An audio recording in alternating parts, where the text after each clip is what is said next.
Muy buenos días, Panamá. Hoy es viernes 15 de diciembre. Usted nos ve por Next Canal 21, nos escucha por KW Continente. Un día en el que empezamos pues, con esta noticia desde Vique. Un taxista asesina a 3 de sus 4 asaltantes en medio de un hecho infuso. 3 muertos bueno, en el área del oeste. Pues el gobierno decide mantener el subsidio al combustible hasta el 5 de enero. Bueno, hoy bajó notoria y notablemente los precios de los combustibles. Todo, pues, en un intento de secuestro en el área de Vía Argentina. La rápida intervención de un muchacho de una cafetería y de la doña Teo Tiniacos, pues, lograron, pues, doblegar a los secuestradores y, pues, lograron detener, trataban de llevarse a una chica de 22 años. Un día, pues, en que Venezuela y Guyana, ¿se acuerdan? No seguir amenazándose ni utilizar la fuerza. Un día también en el que el Tribunal Constitucional pues avala la elección de Bernardo Arévalo en Guatemala. Y calle pues cerrada, calle abierta. La consigna de la ministra de Seguridad Patricia Bullrich en el gobierno de Javier Milei en la Argentina. 7, 4, 5 y 1. Las decenas de hoy. Don José. Buenos días, Fernando. Buenos días. Buenos días a toda nuestra audiencia que nos sigue en KW Continente Radio, Canal 21 Next TV. Hoy se parte el 12º mes por la cintura. 15 de diciembre. Bueno, un poquito menos que la cintura porque este mes tiene 31 días. Pero bueno, vamos a hablar de la cintura. 15 de diciembre, viernes del 2023 y estamos a pocos días de Navidad. A pocos días de Nochebuena, primero de Navidad y a la mitad de un mes de arrancar el 2024. Lo primero que debo decir, Fernando, que ayer se nos anunció oficialmente la muerte del excontralor Alvin Widen en el día de ayer, después de un ataque al corazón y las complicaciones correspondientes a las 48 horas, se nos informó, había muerto. Paz a su alma. Y consuelo a los familiares, le deseamos en esta complicada situación, cuando se muere un familiar. Bien, algunas cosas importantes están ocurriendo en el mundo que debemos prestarle mucha atención y voy a partir por aclararles la noticia que dimos ayer del proceso que se sigue en los Estados Unidos contra el expresidente Biden, contra el presidente Joe Biden. En primer lugar, no hay un juicio. Lo que aprobó la Cámara de Representantes por 221 votos republicanos contra 212 demócratas, o sea, una línea partidaria, fueron autorizaciones para iniciar una investigación. Es decir, lo que busca la Cámara, los republicanos con esto, es tener oficialmente la facultad de poder llamar a funcionarios federales a declarar. Sin esa resolución, Fernando, no es posible hacerlo. En consecuencia, no es que ellos tienen un proceso ya levantado y hay un indictment. No hay. Lo que se inicia, lo que se autoriza, hasta el presente, los republicanos no tienen evidencias contundentes para llevar a Biden a ningún proceso judicial a nivel de la Cámara. Es lo primero que debemos saber. Entonces, lo que pidieron fue una autorización para hacer esas investigaciones. Vamos a estar claros en eso. Por su parte, el presidente Biden acusa a los republicanos que en vez de estar perdiendo el tiempo en esto, debieran usar el tiempo en resolverle el problema a los norteamericanos. Además, me llama la atención, Fernando, todas estas acciones que usted ve en la Cámara contrastan con el comportamiento de la economía norteamericana. Este mes, este periodo, hay la mayor movilización de ciudadanos norteamericanos a lo largo del territorio norteamericano. Las aerolíneas no dan abasto para el movimiento que hay. La locura de compra se ha desatado Es una forma casi inexplicable, pero la economía estaba robusta. El empleo generó casi más de 200.000 en noviembre. La tasa de crecimiento en Estados Unidos es de 3.25. El desempleo es casi estructural. Está en los mínimos. Los niveles de empleo que ha generado el gobierno de Biden en estos 3 años son impresionantes. La recuperación y la solidez de la economía. Post-COVID, también hay que tener en cuenta. Contrastando mucho con lo que está pasando en el resto del mundo. También la Corte Suprema de Justicia de los Estados Unidos acoge la petición para replantearse en el Pleno de la Corte Suprema de Justicia el problema del aborto. Entonces usted tiene que entender 2 cosas. El aborto es un tema nacional de elecciones. Tanto las mujeres demócratas como republicanas estaban a favor de la protección federal del aborto. Lo daban como un hecho. Ahora no es así. Entonces hay 15 estados donde está prohibido. Y lo que hacen las mujeres es viajarse para otro estado. Sí. Más costoso. Además de eso, el problema de la inseguridad y de la aportación de armas se convierte en un problema diario de los Estados Unidos. Entonces hay 2 temas que a los republicanos se les está yendo de la mano. Aborto y violencia con armas. Entonces ellos centran su ataque en migración y en este proceso de investigación, porque simultáneo a este proceso de investigación del presidente de los Estados Unidos, hay 11 procesos de investigación contra el expresidente Trump, que es el candidato que va al frente en las encuestas, tanto republicanas como nacionales, en este momento. De manera que entender esto es bueno, es importante para comprender la situación de los Estados Unidos y cómo se está polarizando la nación en lo que es una corriente mundial. Usted lo ve, por ejemplo, Fernando, en España. Sí. La polarización hace que sea imposible el debate político. Pero que es la descalificación lo que está mandando. Es lo que está pasando aquí también. Entonces, este proceso de descalificación, de acusaciones, de que parezca muerto tú en un maletero, distancia los entendimientos, vuelve sordo. No hay nada peor que ir a un debate, tómelo como un consejo. Cuando usted va a un diálogo o a un debate, intente entender y escuchar lo que plantea su contraparte. La primera forma de poder debatir es entender lo que le están planteando. Su replanteamiento será más inteligente. El problema es que aquí la gente no escucha.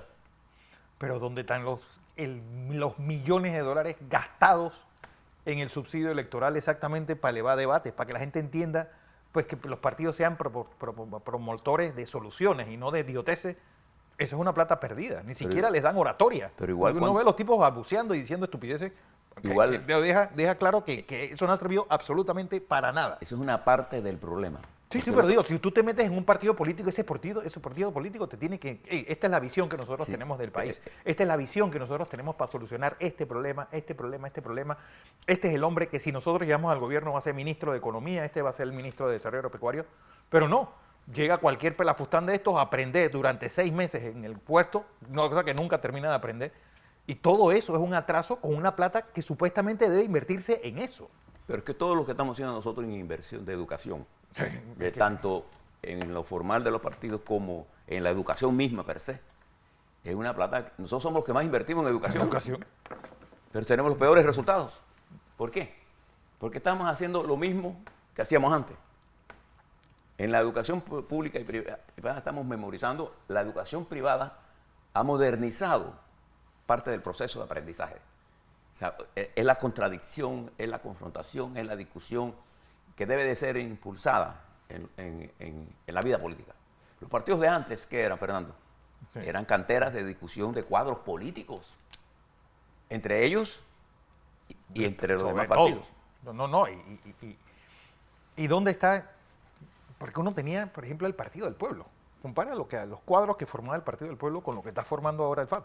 Sí, pero recuerda que antes existía la Federación de Estudiantes de Panamá También. y la Unión de Estudiantes Universitarios, que eran poderosos organismos de formación de cuadros, tanto secundarios como de universitarios. Y ahí se discutía y analizaba en los congresos la vida nacional, no solamente el problema educativo, los problemas del colonialismo, los problemas de la economía, los problemas sociales, el problema del sindicalismo, todos los problemas se discutían. Y el sindicalismo, los cuadros se renovaban a una mejor velocidad. Ahora lo que hemos logrado nosotros es estancar con direcciones perpetuas, con métodos viejos, queremos intentar resolver problemas nuevos. Bien, pero fíjense lo que está pasando en el mundo además de todo esto. En Polonia, les dije a usted, Donald Tusk, no Trump, Donald Tusk, el líder liberal pro Europa, ya formó gobierno, un gobierno que va a establecer una gran diferencia. Recuerde que Polonia es una nación estratégica y Polonia siempre ha jugado un papel importante en las confrontaciones mundiales, sí. Fernando.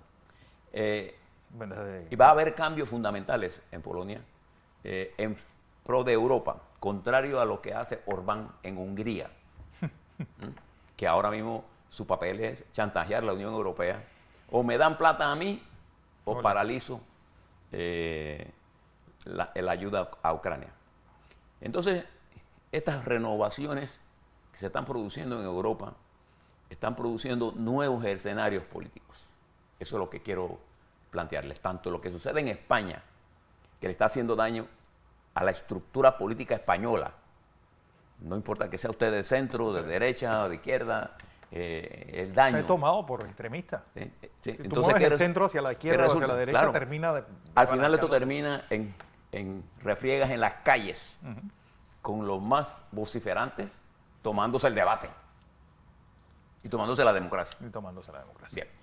Mientras esto está ocurriendo, ayer nos enteramos de dos cosas que usted debe conocer y analizar.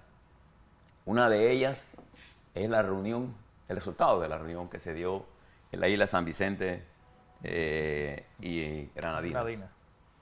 El presidente Maduro, y ya usted lo había escuchado en los discursos altisonantes de preparación militar, qué sé yo, y cédula para los...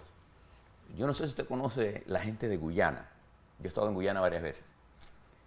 Lo más diferente a Venezuela es un guyanés, es un venezolano. Primero, es una gente inglés. Muy tosca, pensando que es un país muy despoblado y gente muy, muy tosca. No, pero además habla inglés. Sí, bueno, son británicos. Sí, no, hablan inglés. Los carros que usan tienen que timón a la derecha. Lo más diferente. Además son gente... Le gusta el cricket. Sí. Tienen otros gustos, tienen otras... Entonces no tienen mucho de latino, pero entienden el problema y quieren su país. Entonces el señor Maduro, con el aspaviento del referéndum no vinculante, cuando usted dice que algo no es vinculante es porque eso es una pendejada. En ese referéndum, los 5 puntos, uno de ellos era el desprecio a la Corte... a la Corte Internacional. A la CIJ, Corte Internacional de Justicia, que es la que está viendo este caso. Entonces, él llega allá diciendo que iba a imponer los derechos. De hecho, se están emitiendo cédulas. No solamente eso, sino que está dando permiso de exploración ya. Y ayer le decíamos que Maduro iba a regresar sin nada. Efectivamente. Yo les recomiendo que se lean lo que aparece en la BBC News Mundo. Dice, el presidente de Venezuela, Nicolás Maduro, y su homólogo de Guyana, Irfan Ali, se comprometieron a continuar su diálogo sobre el conflicto con sus países que mantienen en la región de Esequibo. Anteriormente a esta reunión, el presidente de Guyana le había dicho al señor Maduro, nosotros no nos vamos a mover del punto de la Corte Internacional de Justicia. No nos vamos a mover. Y no se movió. Y fíjese el comunicado, dice así, entre otros puntos, cualquier controversia entre los dos estados se resolverá de conformidad al derecho internacional. ¿Para qué querían el referéndum? Que no sea para lo que le explicamos. El referéndum es un arma política interna que le ha servido a Maduro para incrementar la represión contra la oposición venezolana. E incluido, fíjese, mire el verbo incluido el Acuerdo de Ginebra del 17 de febrero del 66. Guyana basa su intención en el laudo de París de 1899. ¿Ves? El compromiso con la búsqueda de la buena vecindad, la convivencia pacífica y la unidad de América Latina y el Caribe. Mandaron a Frías Espárrago el discurso belicista del señor Maduro. Esa es la realidad. Porque Guyana no había dicho nada. El que comenzó toda esta alaraca fue el señor. Tomaron nota de la afirmación de Guyana de que se está comprometida con los procesos y procedimientos de la Corte Internacional de Justicia, CIJ, para la resolución de las controversias fronterizas. Es decir, el presidente de Guyana dijo lo que tenía que decir. Y Maduro también dio su posición. Dice, tomaron nota de la afirmación de Venezuela de su falta de consentimiento y falta de reconocimiento de la CIJ y su jurisdicción en la controversia fronteriza. Ahora suavizó el problema. ¿Ah? Ya no hablaron de la ExxonMobil, de que estaba comprando. Y es una acusación inventada por el fiscal venezolano contra la oposición venezolana de que la ExxonMobil le estaba pagando a las cuatro personas más importantes de la campaña de Corina Machado. Bueno, de los más importantes, le estaba pagando y estaban traicionando a la patria. Sí. Y están en juicio. Y acá, como mansas palomitas, dice, ambos estados se abstendrán, ya sea de palabra o de hecho, de intensificar cualquier conflicto o desacuerdo derivado de cualquier controversia entre ellos. ¿Qué quiere decir esto? Maduro, cállate. Eso es lo que quiere decir esto. Bueno, no olvidemos que de Guyana nosotros nos alimentaron con bastante arroz en el gobierno pasado. Establecer inmediatamente la Comisión Conjunta del Ministerio de Relaciones Exteriores y una nueva reunión. ¿Qué significa todo esto? Esto es un baño de agua fría para el señor Maduro. Una derrota internacional de un referéndum que nunca debió hacerse. No es que estemos discutiendo los derechos o no del Estado venezolano sobre el área del Esequibo, al oeste del río Esequibo, precisamente. Sí, que es una cosa muy particular. ¿De dónde viene la palabra Esequibo? Porque el primero que lo navegó fue Juan Esquivel, que vino en el tercer viaje de Colón. Y parece que el Esquivel terminó transformado en eso de Esequibo. Entonces, esta región ahora, enfrente de Brasil, del CARICOM, de la ONU, el señor Maduro aparece ahora. Entonces yo me imagino que él va a levantar ya ahora mismo a sacar a todos los presos políticos. Sí. Porque todo lo que él dijo, el imperialismo, de la Exxon, el irrespeto, ¿quién lo comienza? Bien. Lo que sí es cierto es que les dije, esto ha demostrado que en Sudamérica realmente el papacito de la política exterior es Brasil. Itamaraty, pues, que dijo las líneas de un principio. Además yo le expliqué a Brasil, y no solamente a Lula, a Brasil les conviene que esto no se vuelva un pandemonio. Acuérdense que parte de la frontera de Guyana. Tiene dos fronteras. Y fue un laudo de 1904, el laudo de Italia. De manera que los grandes países no están para estas pendejadas. Maduro, con su afán de pegarle a la oposición, inventó esto para traer un tema al debate, eludir los acuerdos de Barbados que daban la libertad a más de 300 presos políticos y torturados, y tenía que levantar todas esas acusaciones de impedimento de que corrieran los candidatos de la oposición. Todo eso él lo escondió detrás de esta. Ahora vamos a ver qué va a decir en Telesur hoy. Vamos a ver. Mientras eso está ocurriendo, mire lo que pasa en Guatemala. No es un problema resuelto. La Corte Suprema la Corte Constitucional de Guatemala, ante la nueva petición de Arévalo y el grupo de constitucionalistas guatemaltecos, decidió que era incorrecto tratar de impedir que Arévalo asumiera el poder el 14 de enero. Como consecuencia, ordena que se dé la transición política. Pero en el mismo documento añade que esto no impide que la Fiscalía continúe sus investigaciones. Y este señor Curruchichi y su señora Porras, señora no de él, sino la señora fiscal, perdón, insisten y presentaron una orden de levantamiento de inmunidad, adivine contra quién. Contra Blanca Alfaro. La vice. No, Blanca Alfaro es la presidenta del Tribunal Supremo Electoral. La vicepresidenta es Herrera, Karin Herrera. ¿Y por qué lo quiere levantar? Pues lo quiere levantar para seguir unas investigaciones a las cuales él, Fiscalía, no está autorizado. El Tribunal Electoral tiene su autonomía. Entonces, y la Corte le pide al presidente Gimatay que intervenga a imponer orden, de mantener la unidad del país. Pero él es parte de esto. ¿Quién los nombró a ellos?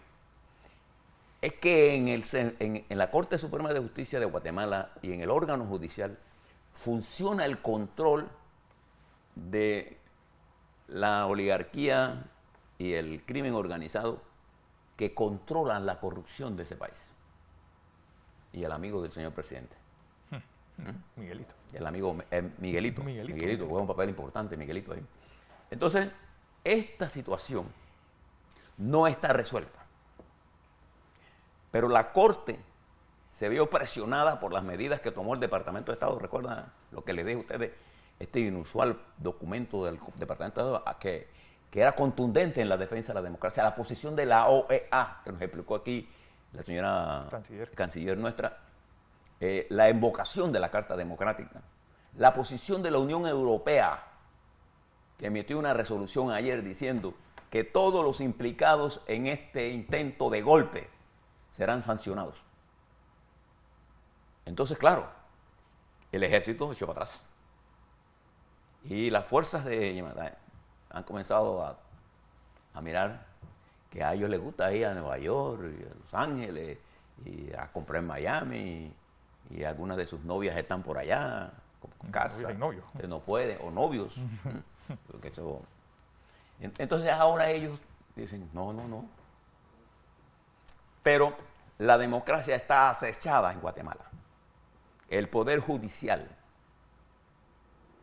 a pesar de esta decisión constitucional, tiene espacio para seguir hostigando en forma inconstitucional al Tribunal Supremo Electoral. Tome nota, nosotros los panameños, de esto que está ocurriendo. Mientras esto está ocurriendo en estos dos países, uno, la derrota diplomática de Venezuela, del señor Maduro. Sí. Porque si usted mira históricamente, Venezuela tiene razones históricas para reclamar el exequio. Lo que usó fue una forma incorrecta. Y fuera de tiempo. En Chile, este domingo, hay, este fin de semana, que es el Teletón también. Sí. Bueno, en Chile hay elecciones para reafirmar el referéndum. Las últimas encuestas que tengo le dan al sí una mejor opción. Ganaría el sí por 4 o 5%, en otras encuestas perdería por 20%. ¿A qué se debe esto?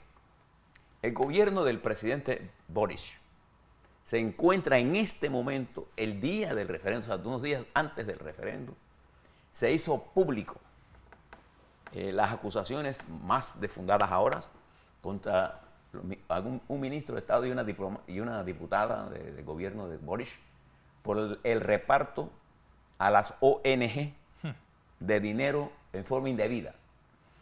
Y esto es un escándalo. La reacción de Boric fue una reacción correcta y la de su vocera. Boric dice, el gobierno está apoyando las investigaciones y quien quiera que haya cometido un delito será juzgado. Y nosotros cumpliremos. El presidente también dijo que si él sí gana, él tiene el compromiso como gobierno de implementar la reforma. Este es un documento de 182 páginas. De acuerdo a lo que dijo por aquí un profesor, si no se leyó 75 páginas del tratado, usted no se leería los 182 de la reforma constitucional chilena, que tiene elementos importantes. Por ejemplo, la reforma reduce el número de diputados. La reforma da un mecanismo de cómo se debe hacer la seguridad social, la invalidez, también las pensiones. También regula el aborto en un paso hacia atrás. Entonces los sectores llamados progresistas o los sectores, porque recuerda que esta constitución fue redactada y aprobada al final por una comisión controlada por la derecha. Bueno, que la de la izquierda era un No, manual de estupideces. Era el desastre de El Chile. desastre de Chile. Era la desarticulación del Estado chileno. Ahí se dieron gusto, ¿no? Los que amanecieron escribiendo todo eso sin pensar en el pueblo. Eso es una de las características del infantilismo de izquierda. Es una enfermedad. Sí. El infantilismo. O sea, ¿qué es infantilismo de izquierda? Es cuando usted cree que lo que usted piensa es lo que el país piensa. Sí. Entonces, el infantilismo de izquierda ha sido el gran enemigo del avance de la izquierda en América Latina. El infantilismo, hay un libro, creo que fue de Lenin, el infantilismo de izquierda, es una amenaza a la probabilidad de, por ejemplo, Lula da Silva, en sus primeros 3 años de correr, aprendió que su lenguaje no era el que debía ser para ganar las elecciones, entonces lo cambió. Totalmente. Y ahora Lula de hoy, como es lo normal, es mucho más maduro, es mucho más sensato. Le faltan algunas cosas, pero es un hombre mejor formado, entiende mejor a su país, lo interpreta mejor y es la correa de transmisión del pueblo. Aquí en Panamá, uno de los problemas que tenemos nosotros es el extremado infantilismo de una izquierda pequeña, pero militante. Y eso lleva a ellos a un discurso enajenante con el electorado. Observe, el resultado electoral de la izquierda panameña siempre ha sido bajísimo. Y no porque el pueblo panameño no tenga sentido de que algunas cosas las necesitan. Es que como lo plantean, y con el odio como lo plantean, yo no convenzo a nadie. Además, en la política es el arte de vender las ideas. No es la parafernalia de ponerse una gorra o un suéter o repartir banderolas. No, la política es la confrontación de ideas. Entonces hay gente que sabe vender bien sus ideas. Hay gente que cuando habla asustan.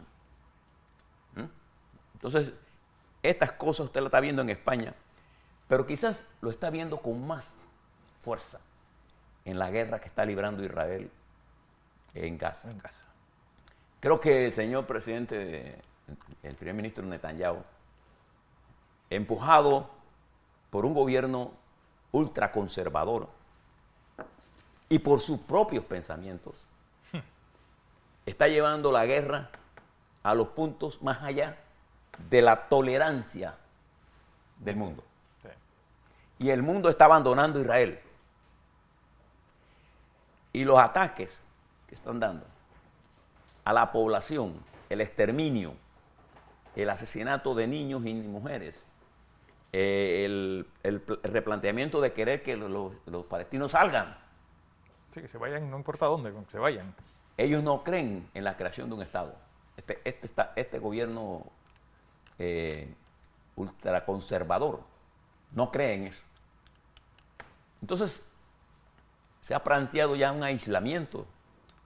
Y Netanyahu, ayer, el asesor principal de seguridad de Biden, en lo que él considera puntos extremadamente claros, se le expusieron a Netanyahu qué es lo que los Estados Unidos ha descubierto. Que las bombas que Israel está utilizando en los bombardeos no son bombas inteligentes, son lo que se conoce como bombas, y traduzco, torpes. Sí. Es decir, caen donde quieren que caen, no caen donde ellos dicen que caen. Todo el que le dice a usted, no, esta bomba estaba dirigida para matar al Hamas número 2, eso mata a los niños que están ahí. Entonces, la inteligencia norteamericana y la inteligencia occidental ha descubierto que están tirando bombas que no tienen ningún nivel De de precisión. precisión. Entonces, Biden lo que está exigiendo que esta guerra, fíjese, esto suena duro. Sean precisos cuando vayan a matar a alguien. Eso es lo que le está diciendo Biden. Tío, pero también ha demostrado la incapacidad y la inutilidad de las Naciones Unidas. Primero es- con el caso de la guerra de Ucrania. Claro. Y ahora con esto. Es Y decir, ahora usted ve, tanto por de la ejemplo, izquierda como la derecha pues, se burlan de todos nosotros. esto que está pasando en Gaza le ha dado pie a la partitura que está atacando ahora mismo el señor Vladimir Putin. Ha incrementado sus ataques a Kiev. Ahora, ¿cómo el mundo europeo le puede decir a Vladimir Putin que está matando inocentes y no criticar a Netanyahu por estar matando inocentes en Israel? ¿Se da cuenta del problema que están metidos? Entonces, eso es lo que nos debe dar a nosotros la libertad de poder estar claro que en Israel, en esas áreas, no habrá paz si no hay dos estados que coexistan en libertad. Este es el problema, básicamente. Y están elevando los niveles de confrontación en el mundo islámico y se están fomentando dos corrientes peligrosas que debemos combatir. El racismo contra los judíos y el racismo contra los árabes. Y que se ha llevado al seno de la lucha universitaria. Fíjense hasta qué punto. Hay empresarios de origen judío que están pidiendo que no se contraten a los estudiantes de Harvard o del MIT o de las grandes universidades de los Estados Unidos. Cosa más torpe. Esos son los grandes centros de educación mundial. ¿No? Entonces decir una cosa como esa a la historia de esas universidades en las que el respeto a expresar su punto de vista está garantizado, no importa por qué. Porque a ellos les interesa es la genialidad de los que están sentados ahí. Claro. Los estudiantes que se sientan en Harvard, o se sientan en MIT, o en Berkeley, o en la Universidad de Pensilvania, o en Wharton, como traemos aquí a nuestro amigo Shen, o los que se sientan en las grandes universidades de Washington, o en Georgetown, o en la Universidad de Cornell. Nombro cualquier, puedo nombrar, son estudiantes brillantes. Sí. Son los que han hecho todo el mundo, ¿no? Y que todo el mundo quiere estar en esa universidad. Así Bien. es. Bueno, Le dejo todo esto para indicarles que nosotros en Panamá tenemos que mirar con mayor detenimiento estos dueños de la verdad que nos acosan permanentemente de patria. y que no nos dejan pensar. Así es. Pensar es un derecho universal. Así es.